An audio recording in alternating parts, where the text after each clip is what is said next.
যে নিজেকে সম্মান দিতে জানে না, সৃষ্টি তাকে কখনো সম্মান দেয় না। যে নিজেকে মূল্যায়ন দিতে জানে না, সে কখনো মূল্য পাওয়ার কোনো অধিকার। আগে নিজেকে সম্মান দিতে হয়। আপনাকে ভাবতে হবে আপনার যেই দুই পা আপনার রব দিয়েছে, সেই দুই পা আপনি কোথায় রাখবেন আপনার সম্মান বাড়বে, কোথায় রাখলে সম্মান কমবে, আপনাকে ডিসাইড করতে হবে। উদাহরণ দূরে এতটুক দেই, যদি পাটা মসজিদে রাখেন সম্মান, বলেন সম্মান। পাটা যদি মক্কা হজের দিকে উমরার দিকে রাখেন, বলেন বলেন। আর পাটা যদি মদের দোকানের দিকে যান, সুদের দিকে যান, ঘুষের দিকে যান, মারামারির দিকে যান, জুলুমের দিকে যান, ফিটাফিটির দিকে যান, অত্যাচার করার দিকে যান, আমাদেরকে একটু বুঝতে হবে কোন দিকে গেলে ইজ্জত বাড়বে, কোন দিকে গেলে ইজ্জত কমবে। কি রকম দাম, কি রকম দাম, কি রকম দাম আপনার আমার, কি রকম সৌভাগ্য, কি রকম নসিব আপনার আমার। ওয়াল্লাহে আশা করি সবাই আপনার আমার একমত হবেন আমার সাথে। আল্লাহর কুদরতের এই দরবারে, আল্লাহর এই সৃষ্টিতে আপনার আমার দুইটা পয়সার দাম হতো না যদি আপনার আমার নবী রহমাতুল লিল আলামিন না হতো, নবী রহমাতুল লিল আলামিন না হতো, নবী রহমাতুল লিল আলামিন না হতো। ও নবী রহমাতুল লিল আলামিন, ও আল্লাহর হাবিব নবী রহমাতুল লিল আলামিন, ও নবীদের ইমাম নবী রহমাতুল লিল আলামিন। হাজারবার আপনার নাম শুনেছি, মজলিসে বসে আপনার নাম মুবারক শুনেছি, কালিমার মধ্যে আপনার নবীর নাম মুবারক শুনেছি, মসজিদে খতিবের জবানে আপনি নবীর নাম মুবারক শুনেছি, মায়ের জবানে আপনার নাম শুনেছি, বাবার জবানে আপনার নাম শুনেছি। ও আল্লাহর হাবিব নবী, আপনার শান শুনেছি, আপনার মান শুনেছি। দেখার কোনো সৌভাগ্য এই অদমের হয় নাই, আমাদের হয় নাই, আমাদের হয় নাই, আমাদের হয় নাই। হাদিসে বলা হয়েছে, ইয়া রাসূলুল্লাহ আপনি বলেছেন যে আমাকে দেখলো জাহান্নাম তার উপর হারাম হয়ে যাবে, জাহান্নাম তার উপর হারাম হয়ে যাবে। যে মান রাআনি ফিল মানাম, যে আমাকে দেখলো সে সত্যি আমাকে দেখলো। ইউসুফ নবীর সৌন্দর্যের কোনো তুলনা নাই, কোনো সন্দেহ নাই, কিন্তু সে ইউসুফ নবীও হাসরের ময়দানে অবাক হয়ে যার দিকে তাকায়ে থাকবেন, তিনি আপনার আমার নবী রহমাতুল লিল আলামিন, তিনি আপনার আমার নবী রহমাতুল লিল আলামিন। আল্লাহ ভালোবেসে কাউকে সফিউল্লাহ বলেছেন, কাউকে কলিমুল্লাহ বানিয়েছেন, কাউকে রুহুল্লাহ বানিয়েছেন, কাউকে খলিলুল্লাহ বানিয়েছেন, কাউকে জবিহুল্লাহ বানিয়েছেন, কিন্তু আপনার আমার নবীকে রব্বুল আলামিন নিজেই হাবিবুল্লাহ বানিয়েছেন, হাবিবুল্লাহ বানিয়েছেন। ইয়া রাসূলুল্লাহ, এই গোলাম, এই আদম, এই উম্মত আমরা হাহাকার করি, হাহাকার করি, শুনি শুধু আপনার নাম, দেখার কখনো সৌভাগ্য হয় না। ইয়া রাসূলুল্লাহ, আপনাকে তো সাহাবায়ে কেরাম দেখেছে, আবু বকর সিদ্দিক দেখেছে, ফারুক আজম দেখেছে, উসমান গনি দেখেছে, মাওলা আলী দেখেছে, ইমাম হাসান আপনাকে দেখেছে, ইমাম হুসাইন আপনাকে দেখেছে, আপনার প্রেমিক আশেকরা আপনাকে স্বপ্নে দেখেছে।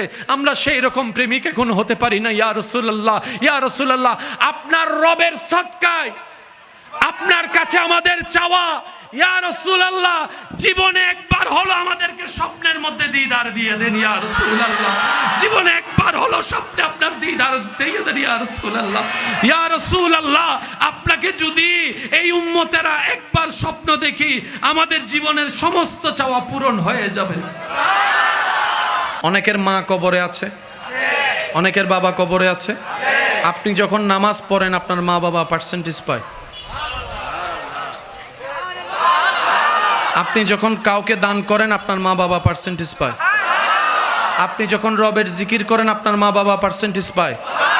আপনি যখন এরকম মজলিসে বসে রবকে স্মরণ করেন, ওই সওয়াবের পার্সেন্টেজও মা বাবা পেয়ে যায়। তখন মা বাবাকে যখন সে সওয়াব পৌঁছায় দেওয়া হয়, মা বাবা জিজ্ঞেস করে কে পাঠালো এই নূরের সওয়াব? তখন ফেরেশতারা বলে আপনার সন্তান, আও ওয়ালাদিন সালিহিন ইয়াদউ লাহু, ওই সন্তান পাঠিয়েছে। মা বাবা তখন খুশি হয়ে আপন স্টাইলে রব যাকে যেভাবে রেখেছেন সেভাবেই রবের কাছে, রবের দরবারে সন্তানের জন্য ফরিয়াদ করে। মনে রাখবেন ভাইয়েরা, যার সৌভাগ্যে মায়ের দোয়া লেগে গিয়েছে, যার তকদিরের সাথে বাবার দোয়া লেগে গিয়েছে, ওই সন্তানের এই পৃথিবীতে বাঁচার জন্য পিছনে আর ফিরে তাকাতে হবে না। হাজার মানুষও যদি তাকে টেনে ধরে নামাতে চায়, নামাতে দিবে না রব্বুল আলামিন। সুবহান। মা বাবা হচ্ছে একটা পাওয়ার, মা বাবা হচ্ছে একটা শক্তি। হতে পারে আপনার মা আপনার বাবা শারীরিকভাবে দুর্বল, হতে পারে আপনার মা আপনার বাবা বিছানা থেকে উঠতে পারে না, লড়তে পারে না, প্রস্রাব পায়খানা হয়তো বিছানায় করে, হতে পারে, কিন্তু ওনাদের দোয়ার শক্তি। সুবহানাল্লাহ বলেন। মা বাবার দোয়ার শক্তি, দোয়ার শক্তি আপনার তকদিরকে পুরা চেঞ্জ করে দিবে। যদি আপনার পক্ষে আপনার মা একবার রবকে বলে, মৌলা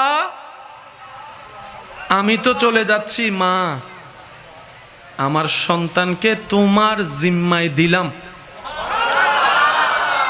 আমি শুনি না আরো জোরে। আমার মা বোনেরা শব্দগুলো একটু শুনবেন, মনে রাখবেন, দোয়াতে সাথে রাখবেন। মা বাবার জীবনের 95% টেনশন হচ্ছে সন্তান নিয়ে, সন্তানের জীবন নিয়ে, সন্তানের সুখ নিয়ে। এবার বুলন্দ আওয়াজে সবাই মিলে বলেন, সুখ দেওয়ার মালিক কে? রিজিক দেওয়ার মালিক কে? বরকত দেওয়ার মালিক কে? রহমত দেওয়ার মালিক কে? জীবন সাজাই দেওয়ার মালিক কে? শান্তি দেওয়ার মালিক কে? হাজারো কষ্টের ভিতরে সুখের বাতি যিনি জ্বালাই দিতে পারেন তিনি কে? এবার মা বাবা, আল্লাহু আকবার, মা বাবা রবের কাছে বলে, আল্লাহ আমার সন্তানকে তোমার জিম্মায় দিলাম।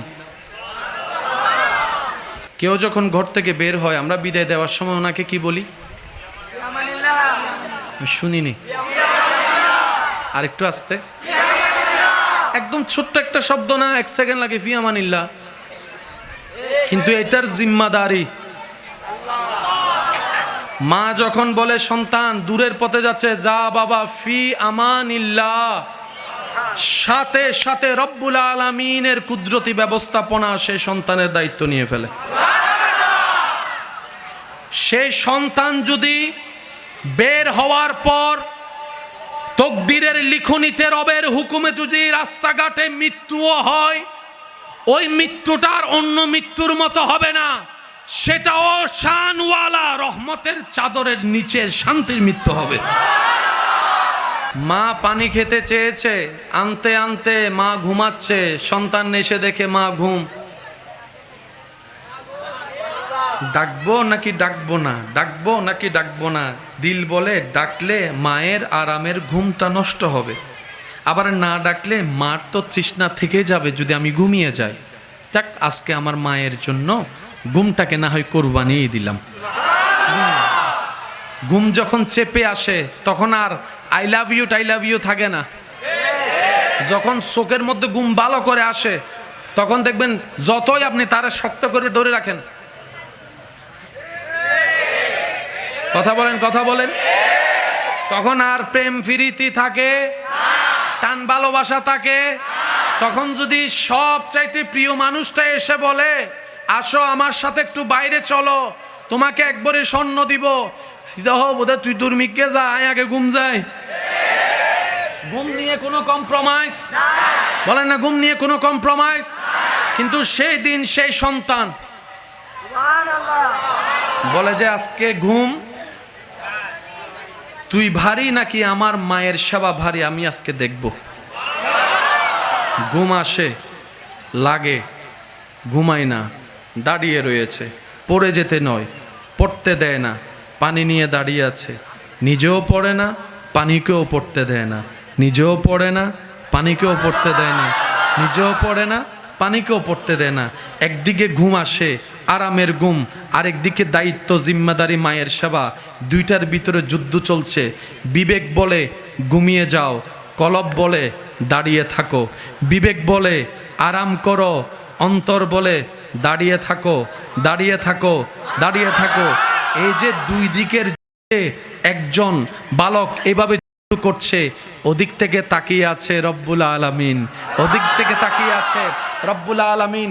হে আমার ইমানদার ভাইয়েরা, মনে রাখবেন, জেনে রাখবেন, রব্বুল আলামিন শুধু একটা কারণ খুঁজতে থাকে, একটা কারণ, বান্দা কিছু একটা কর, আমার জন্য কর, আমার জন্য কর, আমার জন্য কর। তোর যে করাটা দেখে আমি রব খুশি হয়ে তোর সারা জীবনের গুনাহকে মাফ করে জাহান্নামী থেকে তোকে জান্নাতি বানিয়ে দিই।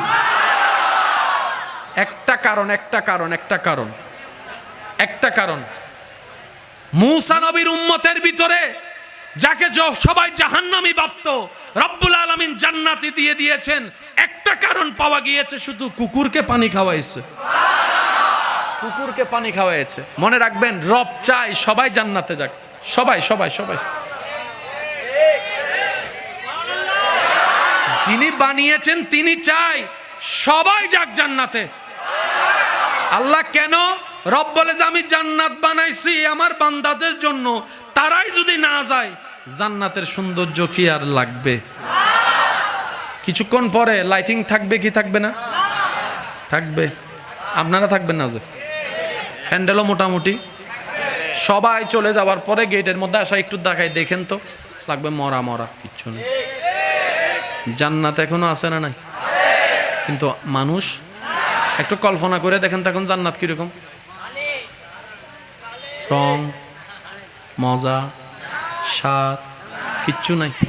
বিয়ে বাড়িতে মজা কখন লাগে জানেন? যখন ছোট বাচ্চারা হই হুল্লা চিল্লা ফাল্লা দৌড়াদৌড়ি করে, বিয়ে বাড়ি। আর মরা বাড়ি হন্ডইলে মানুষ অনেক থাকে। আমি কি বুঝাতে পারছি কথা? জান্নাত এখনো আছে, কিন্তু জান্নাতের এখনো সেই প্রাণ আসেনি। আপনি যেদিন জান্নাতে কদম রাখবেন, যেদিন আপনি জান্নাতে দৌড়াদৌড়ি করবেন, যেদিন আপনি জান্নাতের আপেল ফল নিয়ে খাবেন, ওই দিন আপেল ফলের ঈদ হয়ে যাবে আপনি খাওয়ার কারণে। বুঝবেন একটু, আমরা সবাই জান্নাত চাই, এর চাইতে বেশি জান্নাত আমাদের অপেক্ষায় আছে। আল্লাহর ওয়াস্তে কথাগুলো একটু বোঝার চেষ্টা করবেন। আল্লাহর সৃষ্টিতে সবচেয়ে দামি কি? গরু, ছাগল, হাঁস, মুরগি, পশু পাখি, জান্নাত, আসমান, ফেরেশতা না মানুষ? আমি সবার মুখে শুনতে চাই, রবের সৃষ্টিতে সবচেয়ে দামি? আমার দাঁড়ানো ভাইয়েরাও সবাই মিলে বলেন, রবের সৃষ্টিতে সবচেয়ে দামি, সবচাইতে মর্যাদাবান, সবচাইতে অমূল্য, সবচাইতে সম্মানের। তাহলে রোল নাম্বার 1 কে? এবার রোল নাম্বার 2 ধরেন ফেরেশতা। রোল নাম্বার 2 কে? রোল নম্বর 3 জান্নাত। রোল নম্বর 3 কই কি? এবার বলেন, মানুষ দামি না জান্নাত দামি? হ্যাঁ, রোল নম্বর 1 দামি না রোল নম্বর 3 দামি? হ্যাঁ, জান্নাত দামি। আপনি না আশরাফুল মখলুকাত, সৃষ্টিতে শ্রেষ্ঠ রব বলছে মানুষ। মানুষ কি? সৃষ্টি। জান্নাত কি? সৃষ্টি। সৃষ্টির ভিতরে মানুষ শ্রেষ্ঠ, রব বলছে। আপনার আমার যোগ্যতা থাক না থাক, মালিক যখন বলছে শ্রেষ্ঠ, রায় হয়ে গেছে। এবার বলেন, মানুষ দামি না ফেরেশতা দামি? আমি সবার মুখে শুনতে চাই, মানুষ দামি না ফেরেশতা? মানুষের গুনাহ আছে না নাই? সওয়াব আছে না নাই? ফেরেশতার কোনো গুনাহ, কিন্তু মানুষ এত দামি, আল্লাহ ওই নিষ্পাপ ফেরেশতা 2টা দিয়ে আপনার 2 কাঁধে আপনার ডিউটি করাচ্ছে। আপনাকে দিয়ে ফেরেশতা ডিউটি করাচ্ছে না, ফেরেশতাকে দিয়ে আপনার ডিউটি করাচ্ছে। এবার দেখেন আপনার সম্মান। নিজের দাম নিজে না বুঝার কারণে আজানের টাইমে গেম খেলতেছি, যে নিজের মর্যাদা নিজে না বুঝার কারণে অন্যায় অপরাধ কাজের মধ্যে সময় কাটাইতেছে। কথা বলেন ঠিক কি না? আল্লাহ আমাদেরকে নিজেদের দাম, নিজেদের সম্মান, নিজেদের মূল্য বুঝার তৌফিক দান করুক। মনে রাখবেন ভাইয়েরা, যে নিজেকে সম্মান দিতে জানে না, সৃষ্টি তাকে কখনো সম্মান দেয় না। যে নিজেকে মূল্যায়ন দিতে জানে না, সে কখনো মূল্য পাওয়ার কোনো অধিকার। আগে নিজেকে সম্মান দিতে হয়। আপনাকে ভাবতে হবে, আপনার যেই 2 পা আপনার রব দিয়েছে, সেই 2 পা আপনি কোথায় রাখবেন আপনার সম্মান বাড়বে, কোথায় রাখলে সম্মান কমবে, আপনাকে ডিসাইড করতে হবে। উদাহরণ দূরে এতটুক দেই, যদি পাটা মসজিদে রাখেন সম্মান, বলেন সম্মান, পাটা যদি মক্কা হজের দিকে উমরার দিকে রাখেন? বলেন বলেন। আর পাটা যদি মদের দোকানের দিকে যান, সুদের দিকে যান, ঘুষের দিকে যান, মারামারির দিকে যান, জুলুমের দিকে যান, ফিটাফিটির দিকে যান, অত্যাচার করার দিকে যান, আমাদেরকে একটু বুঝতে হবে কোন দিকে গেলে ইজ্জত বাড়বে, কোন দিকে গেলে ইজ্জত কমবে। আল্লাহ আমাদের সবাইকে একটু বুঝার তৌফিক দান করি। মানুষের মরণের যখন সময় হয় তখন আল্লাহ তাআলা ওনাদের চোখ থেকে পর্দা তুলে দেন।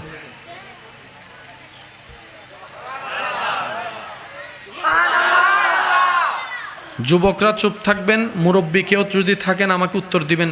সচক্ষে কাউকে সামনে মারা যেতে দেখছেন এমন কেউ আছে? আপনার সামনে মানুষ মারা গেছে দেখছেন এরকম একজন? আর আপনি দেখছেন এই স্টেজের মধ্যে কেউ আপনি দেখছেন? মানুষ যখন মৃত্যুবরণের টাইম হয়, অনেক মানুষ, অনেক দাদা দাদি নানা নানি বলে, এই রাস্তা সাইড করে দে। আপনারা শুধু দেখেন আমার মুরব্বী বলুক, ঠিক আছে, এই জানলার থেকে সর, এই দরজার থেকে সর। নাতিরা বলে, দাদা আসে কে? আসতেছে, সাইড দে। ওমা আমরা কেউ দেখলাম না, সায়েন্সে পড়া ছাত্র দেখি না। আর আমার দাদা সাইন করতে জানেন, উনি দেখতেছে, ব্যাপার কি? ও দাদা কে? কয় আইয়ে। কেডা? কয় আইয়ে।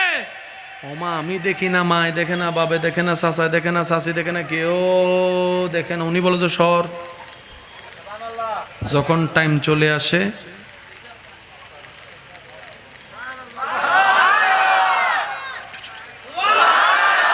আরেকটু জোরে। কেউ সারাদিন আল্লাহ আল্লাহ দেখেও রবকে খুশি করতে পারে না, এমন অনেক মানুষ। আর কেউ ঘুমের ভিতর একবার আল্লাহ ডাকছে, আল্লাহ খুশি হয়ে গেছে। বলেন না, আরো জোরে বলেন। আল্লাহ আল্লাহ আল্লাহ আমাদের সবাইকে নেককার বনে থাকার তৌফিক দান করে। ইমানদার ভাইয়েরা একটু মনোযোগ দিয়ে শুনবেন। আপনার এলাকায় কখনো শুনছেন কিংবা দেখছেন কিনা দেখেন তো, যখন আজান দেওয়া হয় কুকুর চিল্লায়? এমনি কোনো চিল্লানো? যখন মসজিদের মিনার থেকে আওয়াজ আসে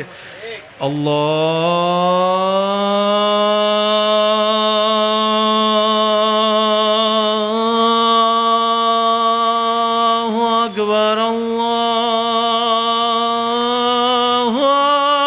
আকবার, কুকুর কেমন জানি চিল্লাই শুরু করে। কোনো কারণ আমরা কেউ জানি না। নবীজি বলছেন, যখন আজান দেয় ওই আজানের আওয়াজ যতটুক যায়, শয়তান খারাপ জিন সেখানে আর থাকতে পারে না, পালায় যায়। ওই পালানোটা আমি আপনি আমরা দেখি, কিন্তু যার জবান নাই ওই কুকুরে দেখে, ওই কুকুরে দেখে। তাই সে চিল্লাই পৃথিবীবাসীকে সতর্ক করে। অনেক সময় দেখবেন কিংবা শুনেছেন, কবরস্থানের মধ্যে কোনো গরু ছাগল ঢুকলে দৌড়ায় আবার বের হয়ে যায়। মুরব্বিরা একটু বলেন। অনেক সময় এমনও শোনা হয়েছে, কবরস্থানের সে গাছ, যে গাছের মধ্যে অনেক পাখি, হঠাৎ করে পাখি চিল্লানো শুরু করে অকারণে। তখন মুরব্বিরা বলে, নিশ্চয় কোনো কবরে। বেশি বেশি তোমরা ইস্তেগফার করো, নিজের জন্য দোয়া করো, কবরবাসীর জন্য দোয়া করো। নিশ্চয় কবরে কি হচ্ছে? বিশেষ সময়ে বিশেষ সৃষ্টিকে আল্লাহ তাআলা কিছু স্পেশাল নিয়ামত দান করেন। এবার আওয়াজ দিয়ে বলেন, আল্লাহ চাইলে পারে। আল্লাহ চাইলে জিরোকে হিরো বানাইতে পারে। আল্লাহ চাইলে জিরোকে হিরো বানাইতে পারে। আল্লাহ চাইলে অনেক কিছু দেখার মতো চোখ বান্দাকে দিতে পারে, অনেক কিছু জানার মতো জ্ঞান দিতে পারে, অনেক কিছু বুঝার মতো জ্ঞান দিতে পারে। আল্লাহর কি সেই ক্ষমতা আছে? আমি সবার মুখে শুনতে চাই, আল্লাহ কি সেই ক্ষমতা আছে? আল্লাহ কি দয়া করলে মানুষের উপরে, কারো উপর যদি আল্লাহ দয়া করতে চায়, আপনি আমি চোখ দিয়ে সামনে দেখি, আল্লাহ দয়া করলে কি সে পিছনেও দেখতে পারবে? মানুষের মনের ভিতরের কথাও জানতে পারবে? আওয়াজ আরো বড় দেন না? তার মনের মধ্যে চলা সেই নিস্তব্ধ কথাগুলা সে শুনতে পারবে? আল্লাহ কি চাইলে ক্ষমতা দিতে পারে? আল্লাহ চাইলে ক্ষমতা দিতে পারে? আল্লাহ দিলে কি এই সমস্ত অবাক করা বিষয় ঘটতে পারে? এবার বুঝতে পেরেছেন কিভাবে নবী রাসূল সাহাবা আউলিয়া কেরাম জানে বুঝে? এগুলা কার? বলেন এগুলা কার? আওয়াজ এখনো শুনি না, এগুলা কার? নবী রাহমাতুল লিল আলামিন বলে, হে আমার সাহাবারা, আল্লাহ আমাকে এমন চোখ দিয়েছেন, আমি সামনে যেভাবে দেখি পিছনও সেইভাবে আমি দেখি। নবী রাহমাতুল লিল আলামিন, আপনার নবী, আমার নবী, আমাদের নবী, কি সৌভাগ্য আপনার, আমার কপালটা কত ভালো। এমন একজন নবীর উম্মতের খাতায় আপনার আমার নাম লেখা হয়েছে, যেই নবীকে সমস্ত নবী রাসূল ইমাম মানে। কি রকম দাম, কি রকম দাম, কি রকম দাম আপনার আমার, কি রকম সৌভাগ্য, কি রকম নসিব আপনার আমার। ওয়াল্লাহে আশা করি সবাই আপনার আমার একমত হবেন আমার সাথে। আল্লাহর কুদরতের এই দরবারে, আল্লাহর এই সৃষ্টিতে আপনার আমার 2টা পয়সার দাম হতো না যদি আপনার আমার নবী রাহমাতুল লিল আলামিন না হতো। নবী রাহমাতুল লিল আলামিন না হতো, নবী রাহমাতুল লিল আলামিন না হতো। ও নবী রাহমাতুল লিল আলামিন, ও আল্লাহর হাবিব নবী রাহমাতুল লিল আলামিন, ও নবীদের ইমাম নবী রাহমাতুল লিল আলামিন। হাজারবার আপনার নাম শুনেছি, মজলিসে বসে আপনার নাম মুবারক শুনেছি, কালিমার মধ্যে আপনার নবীর নাম মুবারক শুনেছি, মসজিদে খতিবের জবানে আপনি নবীর নাম মুবারক শুনেছি, মায়ের জবানে আপনার নাম শুনেছি, বাবার জবানে আপনার নাম শুনেছি। ও আল্লাহর হাবিব নবী, আপনার শান শুনেছি, আপনার মান শুনেছি। দেখার কোনো সৌভাগ্য এই অদমের হয় নাই, আমাদের হয় নাই, আমাদের হয় নাই, আমাদের হয় নাই। হাদিসে বলা হয়েছে, ইয়া রাসূলুল্লাহ, আপনি বলেছেন যে আমাকে দেখলো জাহান্নাম তার উপর হারাম হয়ে যাবে, জাহান্নাম তার উপর হারাম হয়ে যাবে। যে মান রাআনি ফিল মানাম, যে আমাকে দেখলো সে সত্যি আমাকে দেখলো। ইউসুফ নবীর সৌন্দর্যের কোনো তুলনা নাই, কোনো সন্দেহ নাই, কিন্তু সেই ইউসুফ নবীও হাসরের ময়দানে অবাক হয়ে যার দিকে তাকায়ে থাকবেন, তিনি আপনার আমার নবী রাহমাতুল লিল আলামিন, তিনি আপনার আমার নবী রাহমাতুল লিল আলামিন। আল্লাহ ভালোবেসে কাউকে সফিউল্লাহ বলেছেন, কাউকে কলিমুল্লাহ বানিয়েছেন, কাউকে রুহুল্লাহ বানিয়েছেন, কাউকে খলিলুল্লাহ বানিয়েছেন, কাউকে জবিহুল্লাহ বানিয়েছেন, কিন্তু আপনার আমার নবীকে রব্বুল আলামিন নিজেই হাবিবুল্লাহ বানিয়েছেন, হাবিবুল্লাহ বানিয়েছেন। ইয়া রাসূলুল্লাহ, এই গোলাম, এই আদম, এই উম্মত আমরা হাহাকার করি, হাহাকার করি, শুনি শুধু আপনার নাম, দেখার কখনো সৌভাগ্য হয় না। ইয়া রাসূলুল্লাহ, আপনাকে তো সাহাবায়ে কেরাম দেখেছে, আবু বকর সিদ্দিক দেখেছে, ফারুক আজম দেখেছে, উসমান গনি দেখেছে, মাওলা আলী দেখেছে, ইমাম হাসান আপনাকে দেখেছে, ইমাম হুসাইন আপনাকে দেখেছে, আপনার প্রেমিক আশেকরা আপনাকে স্বপ্নে দেখেছে। আমরা সেই রকম প্রেমিক এখন হতে পারি না। ইয়া রাসূলুল্লাহ, ইয়া রাসূলুল্লাহ, আপনার রবের সদকায় আপনার কাছে আমাদের চাওয়া, ইয়া রাসূলুল্লাহ, জীবনে একবার হলো আমাদেরকে স্বপ্নের মধ্যে দিদার দিয়ে দেন। ইয়া রাসূলুল্লাহ, জীবনে একবার হলো স্বপ্নে আপনার দিদার দিয়ে দেন। ইয়া রাসূলুল্লাহ, ইয়া রাসূলুল্লাহ, আপনাকে যদি এই উম্মতেরা একবার স্বপ্ন দেখি, আমাদের জীবনের সমস্ত চাওয়া পূরণ হয়ে যাবে। আল্লাহ আমাদেরকে সে তৌফিক দান করুন। ইয়া রাসূলুল্লাহ, ইয়া হাবিবাল্লাহ, ইয়া রাসূলুল্লাহ, ইয়া হাবিবাল্লাহ, ইয়া রাসূলুল্লাহ, ইয়া হাবিবাল্লাহ, ইয়া রাসূলুল্লাহ, ইয়া নবীর উম্মত একবার বলেন মারহাবা। যে নবীর শরীর মোবারকে কখনো মাছি বসে নাই। আমি জানি না আপনাদেরকে খেদমত আমি পৌঁছাতে পারছি কিনা। যে নবীর শরীর মোবারকে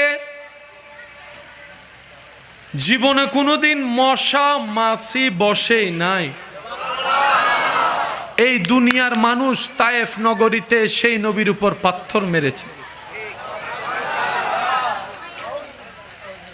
যেই নবীর শরীর মুবারকে কখনো একটা পোকা বসেনি, আদবের খাতিরে, ইজ্জতের খাতিরে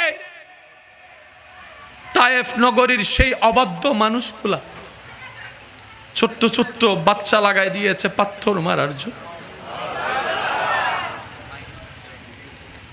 নরম থেকে নরম, মোলায়ম থেকে মোলায়ম হাবিবে মুস্তাফার দেহ মোবারক, একটা ছোট্ট পাথরও যেখানে বড় পাথরের মতো আঘাত এনে দেয়, মারছে তারা। নবীর শরীর মুবারকে লাগছে, নবীর শরীর মুবারকে লাগছে সেই পাথরের আঘাত। সেই পাথরের লাগতে লাগতে শরীর মুবারক ব্যথায় ব্যথা হয়ে গেল। কিচ্ছু পাথরে এসে পিঠ মুবারকে লাগে, কিছু পাথর এসে পা মুবারকে লাগে, কিছু পাথর এসে নবীজির কপাল মুবারকে। কপাল মোবারক থেকে, শরীর মোবারক থেকে রক্ত মোবারক প্রবাহিত শুরু হয়ে গেল। জিব্রাইল বলে, আল্লাহ তুমি কি দেখছো না তোমার হাবিবের সাথে কি আচরণ করছে? রব বলে যে, জিব্রাইল আর দেরি করিস না, যা আমার হাবিবের কাছে যা, আমার বন্ধুর কাছে যা, আমার বন্ধুর কাছে যা, আমার বন্ধুর কাছে যা। আমার নবী এখন যেটাই বলবে আমি আল্লাহ সেটা করে দিব। আমার নবী যদি বলে কিয়ামত ঘটাই দিতে, আমি কাদের কদির সমস্ত নিয়ম ভঙ্গ করে এখন ইজা জুলজিলাতিল আরদু জিলজালাহা করে দিব, সব ফানা ফানা করে দিব। আল্লাহু আকবার।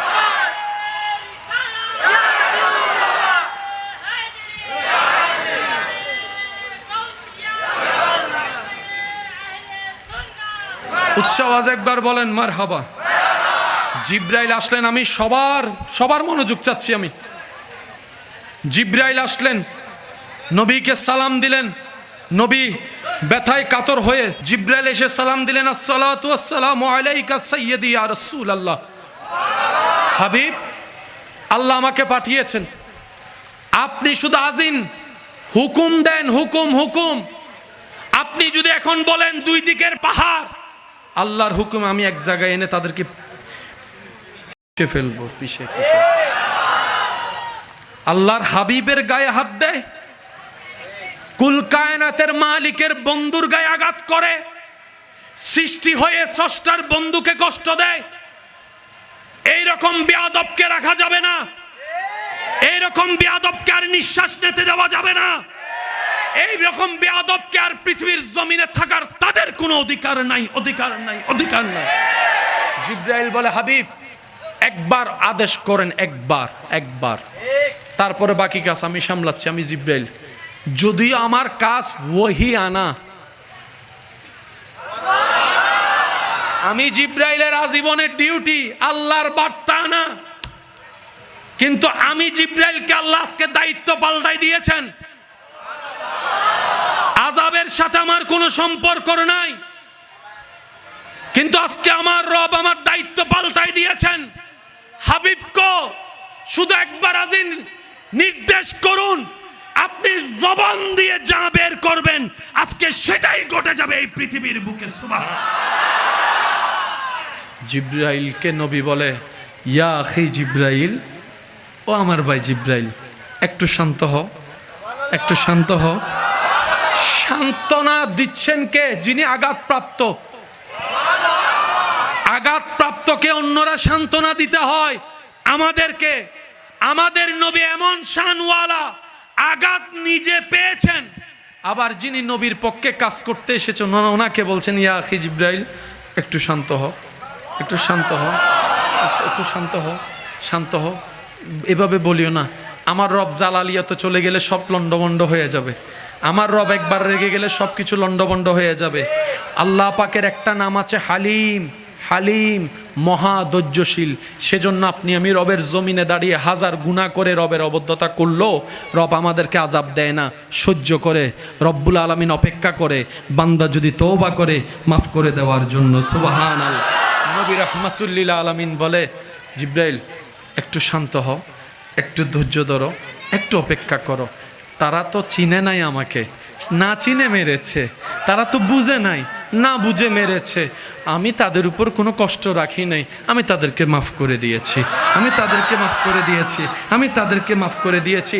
আমার রব আমি নবী মুস্তাফাকে গজব বানাই পাঠায় নাই, কুল কায়নাতের জন্য রাহমাতুল লিল আলামিন করে পাঠিয়েছে। আল্লাহু আকবার।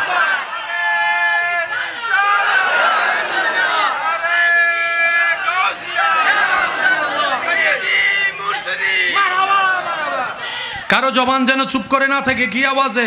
রহমতে ওয়ালা আয়া নবী হ্যায়, রহমতে ওয়ালা আয়া ধूम मची है, धूम से নবীর আশিক উম্মত আছে, জোরে জোরে रहमत वाला आया नबी है, धूम मची है, धूम मची है, সবাই रहमत आया नबी है, धूम मची है। আওয়াজটা যেন একটু বড় হয়, বড় করে বলেন সুবহানাল্লাহ। নবী ক্ষমা করছেন কাকে? যে পাথর মেরেছে। আপনার ভাইয়াকে আপনাকে পাথর মেরেছে, তো দেন না মাফ করে। আপনার চাচা যেটা কি আপনাকে পাথর মেরেছে, দেন না ছেড়ে। আপনার স্ত্রী কি আপনাকে আঘাত করেছে, মাথা ফেটে দিয়েছে, বাদ দেন না, ছেড়ে দেন না, মাফ করে দেন না, মাফ করে। আপনি না নবী রহমাতুল লিল আলামিনের উম্মত, এতদিন না পারলে অন্তত এখন দিয়ে দেন। এতদিন তো শয়তানে মাফ করাটা রবের পছন্দ, আপনি জানার পর আপনাকে মাফ করতে দেয় নাই, কারণ আপনি মাফ করলে রবের কাছ থেকে আপনি মাফ পেয়ে যাবেন। শয়তান সেটা চায় না, আপনি মাফ করলে আপনার সম্মান বেড়ে যাবে। শয়তান সেটা চায় না, আপনি মাফ করে দিলে আপনার জাহান্নাম বন্ধ হয়ে যাবে, জান্নাত দরজা খুলে যাবে। শয়তান সেটা চায় না, আপনারা দুই ভাই এদিকে মিলে যাবেন, ওদিকে রহমত আপনাদেরকে কবুল করে নিবে। শয়তান সেটা চায় না। আসেন না, আজকে অন্তত সুযোগটা আছে, দেন না মাফ করে ভাইয়াকে, দেন না মাফ করে বোনকে, দেন না মাফ করে স্বামীকে, দেন না মাফ করে আপনার স্ত্রীকে, দেন না মাফ করে সন্তানকে, দেন না মাফ করে চাচাকে, দেন না মাফ করে। কাকে মাফ করব?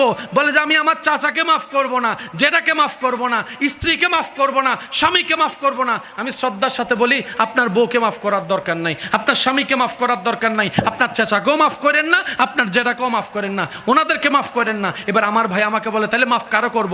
আমি শুধু বলছি এতটুক, আপনার রবের দিকে তাকাই, রবের বান্দাগুলাকে মাফ করে দেন। আপনার নবীর দিকে তাকাই, নবীর উম্মতগুলাকে মাফ করে দেন। নিসবতে অনেক কিছু হয়। টুপি কাপড়ের, প্যান্টও কাপড়ের, যখন সে কাপড়টা মাথায় লেগে গেল, যেদিন নিসবত আপনার সাথে আব্দুল্লাহ রবের সাথে লেগে যাবে, যেদিন আপনার সাথে নিসবত নবী রাহমাতুল লিল আলামিনের সাথে অন্তর থেকে লেগে যাবে, অন্তর থেকে লেগে যাবে, সেদিন আপনার ইজ্জত আর খুঁজতে হবে না। ওয়াত ইজ্জু মান তাশাওয়ালা, আপনার জন্য ইজ্জত দুশমন থেকেও এনে দিবেন। সুবহান। আমি আমার সবাই যারা আমাকে ভালোবাসেন আল্লাহর জন্য, তাদের উপর আবদার করে কথা বলার অধিকার আমার। তাহলে আওয়াজ শুনে মনে হয় 5 জনে ভালোবাসে, বাস এতটুকুই যথেষ্ট। আছে আছে আছে আছে যারা আমাকে আপনাদের মনের সৌন্দর্যতার কারণে, আপনাদের যোগ্যতার কারণে, আপনাদের চিন্তা সুন্দর হওয়ার কারণে আমার মতো অনুপযুক্ত গুনেহগারকে আপনাদের মনের মতো দামি করে যারা আপনারা জায়গা দিয়েছেন একটুখানি, তাদেরকে আমি আমার ওই ভালোবাসার আবদার নিয়ে একটা কথা বলি। প্ল্যানিং একটা বান্দার, একটা প্ল্যানিং রবের।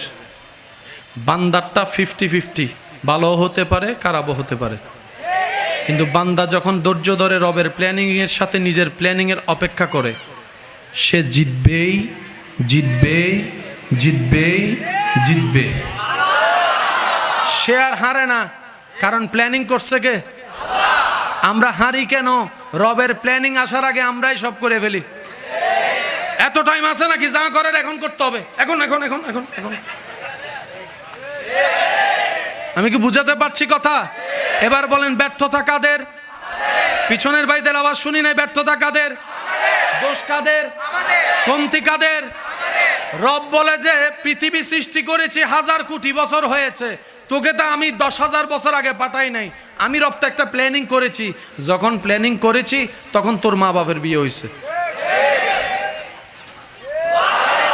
অনেকের বিয়ে তাড়াতাড়ি হয়, বলেন না?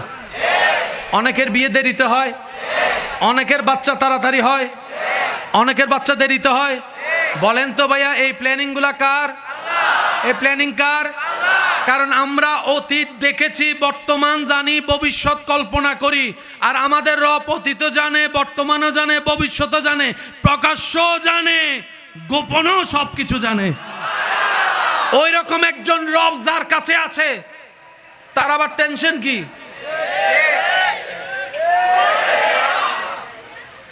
প্রশাসন চালায় এমন মানুষ যার বন্ধু, তার আবার টেনশন কি? এগুলো তো সবাই বলে। থানায় থানায় আমার মানুষ, আরে দরদ দিব। ঠিক আছে, ঠিক আছে। এবার সে বান্দা যখন ইন্ডিয়াতে গেছে, দুবাই গেছে, কিরে ভাই তোমারা তো দুবাই ধরে ফেললো। যে দেশে চিনে এটাই দেশ না। ক্ষমতা কতটুক? যতটুক আপনার এরিয়া।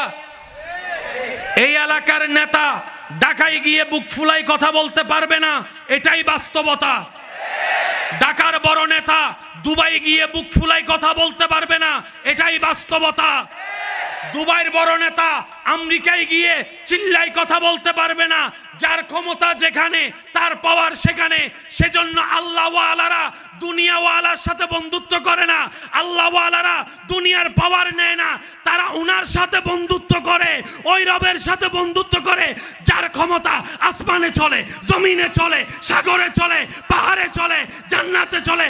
কুল কায়নাতে যে রবের ক্ষমতা চলে, সেই রবের বন্ধু হয় বলে তাদের কথা সবাই শুনে।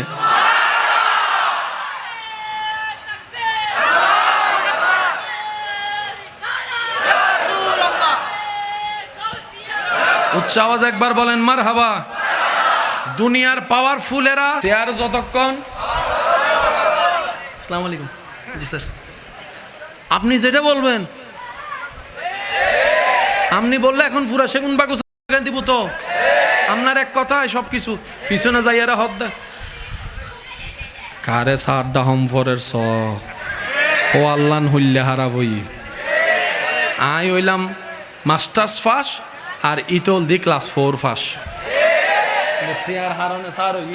গোলাপ নীলাম, গাদা নীলাম, নীলাম রজনী গন্ধা, মনের সুখে মালা গাতিলাম সকাল। একেবারে দেখা দাও যদি ও গো কামলি ওয়ালা, একেবার ও গো কামলি ওয়ালা, হাসি মুখে পড়াবো তোমায় হাজার ফুলের মালা। বলি সবাই ইয়া রাসূলুল্লাহ, ইয়া মাশাআল্লাহ জোরে, ইয়া রাসূল।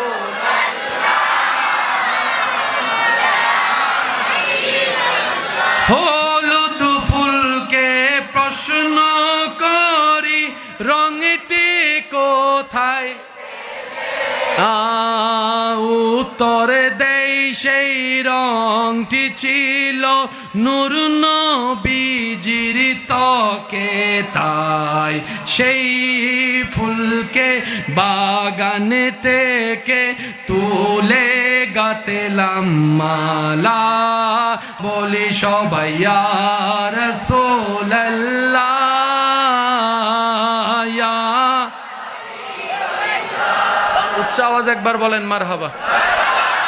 আজকে অনেকে মনে করছিল মাহফিল হবেই না, করছে না? প্ল্যানিং কার? প্ল্যানিং কার? হালকা করে বৃষ্টি দিয়া প্রেমিক খুঁজে বাইর করে ফেলছে। এই কথাটা একটু মনে রাখবেন। শেয়ার যতক্ষণ বলেন, শেয়ার যতক্ষণ। এবার মাইকের আওয়াজ যদ্দূর যাচ্ছে এই কথাটা মাথায় রাখবেন, কারণ যে কোনো সময় সেকেন্ডের ভিতর সব পাল্টাই যেতে পারে। আমার ক্ষমতা কার কারণে? আমার উপরের কারণে। ওনার ক্ষমতা ওনার উপরের কারণে। সবার ক্ষমতা মিলে জিবে প্রধানমন্ত্রী বে, প্রধানমন্ত্রীর ক্ষমতা শেষ। চেয়ারম্যান গেলে প্রধানমন্ত্রীর ক্ষমতা শেষ হয় না, কিন্তু প্রধানমন্ত্রী জনওয়ারে এমপির ক্ষমতা বলে না। এমপির ক্ষমতা, মন্ত্রীর ক্ষমতা, ডিসির ক্ষমতা, চেয়ারম্যানের ক্ষমতা, মেম্বারের ক্ষমতা, জোরে জোরে বলেন কমিশনারের ক্ষমতা। এটা হলো নিয়ম। সেজন্য মুমিন বান্দারা এমন একজনের সাথে বন্ধুত্ব করে যার ক্ষমতা শেষ হয় না। ওনারা এমন একজনের সাথে বন্ধুত্ব করে যার ক্ষমতার কোনো শেষ, যার ক্ষমতার কোনো সীমা। ওনাদের ক্ষমতা দেখাইতে চেয়ার লাগে, আর রবের প্রিয় বান্দারা দেখবেন গাছতলায় বসে রয়েছে, কোনো চেয়ার। অনেকে তো পাগল নামেও চিনেন, পাগল। সেজন্য মুরব্বীর একটা কথা বলে, কয় পাগল দেখলে রাগায়ও না, ডিস্টার্ব করিও না, কষ্ট দিও না। তুমি দেখছো পাগল, এমনও হতে পারে সে রবের প্রেমের পাগল। রব তাকে বন্ধুর লিস্টিতে শামিল করে ফেলেছে। এখন তুমি তোমার বন্ধুকে যদি কে কষ্ট দেয়, তুমি যেরকম মারতে যাও, প্রতিশোধ নাও, রবের বন্ধুদেরকে কষ্ট দিলে রব সেরকম কষ্ট পেয়ে যায়। সেজন্য রব্বুল আলামিন হাদিসে কুদসিতে বলেছেন, মান আদা আলী ওয়ালিয়ান, যে আমি রবের বন্ধুর সাথে দুশ্মনী করবে, শত্রুতা রাখবে, আমি আল্লাহ তার বিপক্ষে যুদ্ধ ঘোষণা করে দিলাম। আল্লাহ তাআলা আমাদের সবাইকে নবীর প্রেম নিয়ে রবের সন্তুষ্টি হাসিল করার তৌফিক দান করুক। আমার ইমানদার ভাইয়েরা, শেষ কথা একটু মনোযোগ দিবেন। প্ল্যানিং কয়টা? একটা আমাদের, একটা কোনটা উত্তম? ফেরাউন যখন জানলো তার দেশে এমন একটা সন্তান আসতেছে যে সন্তানটা বড় হয়ে তাকে ফেলবে, তখন ফেরাউন নির্দেশ দিল, ছেলে বাচ্চা যার ঘরে হবে, এমনকি আমার উজিরের ঘরেও যদি ছেলে হয়, নাতিও হয়, কারণ এই রিস্ক আমি নিব। এদিকে আল্লাহ মূসা নবীকে পাঠালেন। আমি সকল প্রেমিকের মনোযোগ চাচ্ছি। ফেরাউন বাচ্চা মারার জন্য প্রস্তুত, অলরেডি কাজ শুরু হয়েছে, আইন জারি করে দিয়েছে। মূসা নবী আসলেন। মূসা নবীর আম্মা ওই অত্যাচার থেকে সন্তানকে বাঁচানোর জন্য একটা বাক্সের ভিতরে মূসা নবীকে রেখে আল্লাহর হেফাজতে ছেড়ে দিয়েছেন। এবার বাচ্চা যদি এরকম ছেড়ে দেয়, কোন দিকে না কোন দিকে যায়, কোনো ঠিক ঠিকানা আছে? মূসা নবীর সেই বাক্সটা পানির তালে তালে যেতে যেতে যেতে যেতে যেতে যেতে যেতে যেতে যেতে সেই জায়গায় গিয়ে থামলো যেখানে ফেরাউনের রাজপ্রাসাদের গাঁটলা। ঘরের রমণী দেখলো একটা বাক্স, খুলে দেখে ফুটফুটে আদরি সুন্দর একটা ছেলে সন্তান। কোলে নিয়ে বলে, এমন কোন মা, পাষণ্ড মা এত সুন্দর বাচ্চাটাকে ফেলে দিল, ছেড়ে দিল? আচ্ছা চিন্তা করো না, আমি আজকে থেকে তোমাকে পালবো।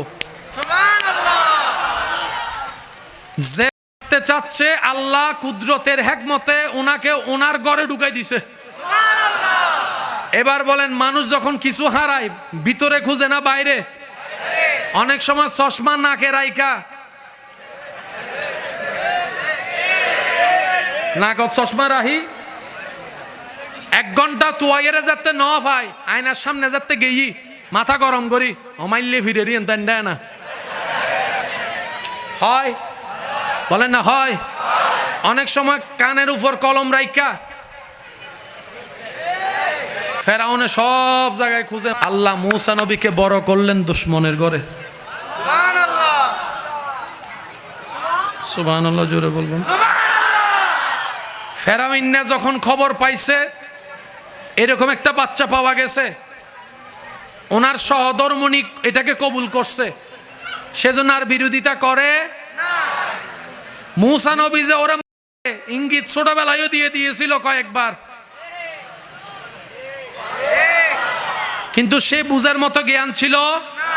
এবার বলেন, মা থেকে বাচ্চা আলাদা হওয়া এটা কি কেউ মেনে নিবে? কোন সুস্থ মানুষ মেনে নিবে?